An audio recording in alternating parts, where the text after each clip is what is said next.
British India का सबसे comprehensive constitutional act.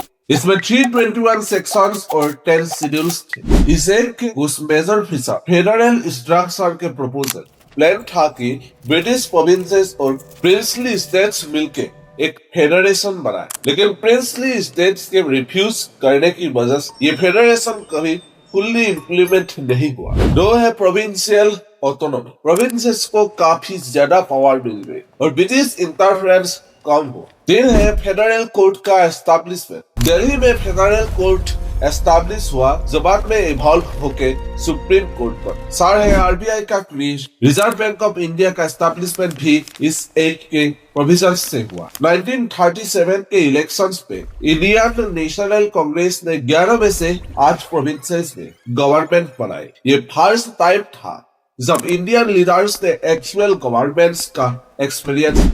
ये एक्सपीरियंस बाद में कॉन्स्टिट्यूशन ड्राफ्टिंग में बहुत यूजफुल साबित